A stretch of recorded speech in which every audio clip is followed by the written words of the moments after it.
किस्सा गांव तक में आज आप सभी का स्वागत है। और आज जो बात करेंगे, आज किस्सा होगा मोदी सरकार के शिक्षा मंत्रियों का। शिक्षा मंत्रालय हालांकि पहले शिक्षा मंत्रालय ही था, बीच में उसको ह्यूमन रिसोर्स डेवलपमेंट मंत्रालय के नाम दिया गया और फिर से दोबारा मोदी सरकार ने उसको शिक्षा मंत्रालय कर दिया।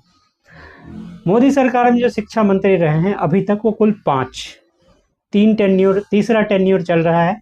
पहली टेन्योर में 2 रहे, उसके बाद फिर दूसरे टेन्योर में भी कुछ समय के लिए पहले वाले और फिर दूसरा बना, और फिर तीसरे टेन्योर में जैसे दूसरे का जो कुछ टाइम बचा हुआ था तो तीसरे में भी रहे हैं, और फिर अभी जो है उसके बाद चौथा और फिर 5वां ऐसा चल रहा है। लेकिन खासियत क्या है, अभी तक जितने भी लोगों ने शिक्षा मंत्रालय संभाला धर्मेंद्र प्रधान जी को छोड़ के, बाकी के शुरुआत वाले 3 वो आज किसी मंत्रालय में नहीं है, यानी वो कैबिनेट में मंत्री नहीं है, इवन स्टेट में भी मिनिस्टर्स नहीं। तो मंत्रालय का आप मतलब मोदी सरकार में शिक्षा मंत्री जो भी रहे हैं वो अभी कुछ भी नहीं है, ना राज्यसभा है ना लोकसभा है, दोनों में से कहीं नहीं है, और ना ही कैबिनेट में मिनिस्टर है। यानी अगर आप देखें तो एक स्टिग्मा टाइप का हो गया कि भैया जो शिक्षा मंत्री में मंत्रालय में जाएगा, मंत्री बनेगा, वो फिर कुछ नहीं रहेगा। ठीक है, मतलब कैबिनेट में नहीं रहेगा, बाकी तो उनकी अपनी लाइफ है, वो तो रहेंगे ही।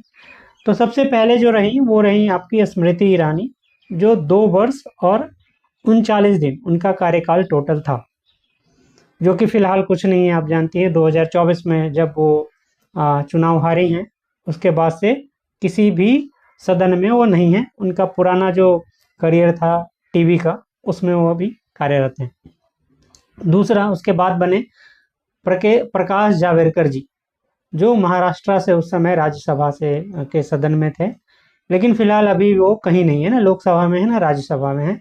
जैसा मैंने अभी चेक किया है उसमें मुझे ऐसा ही दिखा है। उनका कार्यकाल था 2 वर्ष 329 दिन, यानी 3 साल में थोड़े दिन कम था।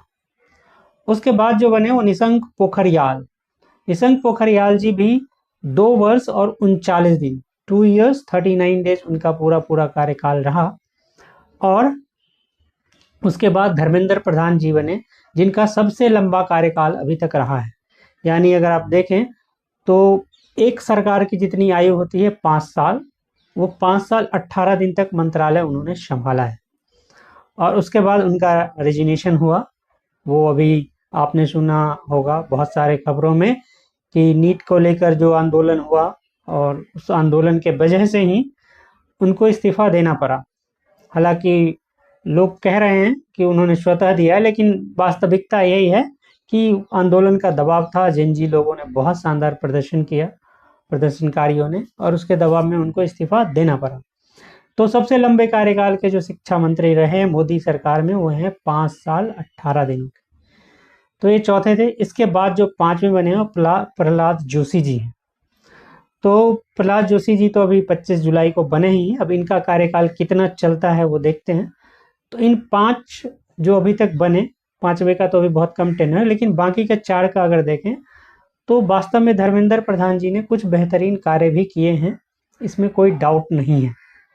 हालांकि कुछ पेपर लीक्स हुए, कुछ क्या, पेपर लीक्स की जो सबसे बड़ी समस्या है देश में, सिर्फ केंद्र सरकार की भर्ती की बात नहीं हो रही, राज्य सरकारों में भी बहुत सारे पेपर लीक्स, मतलब आए दिन, मतलब कोई भी पेपर अगर आया तो वो लीक होगा, इसकी गारंटी 99%।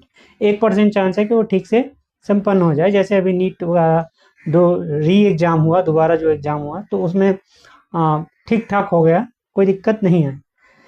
तो ये तो था मोदी सरकार के शिक्षा मंत्रियों की कहानी। आपके गांव में भी शिक्षा मंत्री होते होंगे, जरा पता करिएगा।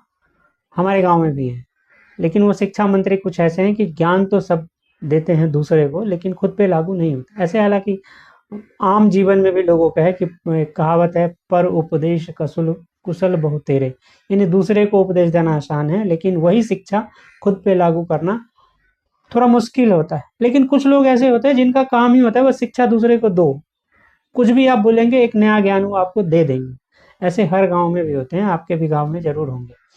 तो वैसे लोगों को अगर आपके गांव में है तो कमेंट में बताइएगा क्या है या नहीं है। वो फिर हम कमेंट में बातचीत करेंगे कि वास्तव में कितने गाँव में ऐसे हैं। मुझे तो लगता है हर गाँव में होगा ही 1-2 लोग जो हर चीज़ पे अपनी राय देते हैं, भले वो अपने आप पे लागू करते हैं या नहीं करते हैं। ऐसे शिक्षा मंत्रियों का भी इस्तीफा करवाते रहिए गांव में भी, और नए शिक्षा मंत्री लाते रहिए। धन्यवाद, आज के लिए इतना ही। अगले वीडियो में हम किसी और किस्से पे बात करेंगे, किस्सा गांव तक में। नमस्कार, धन्यवाद।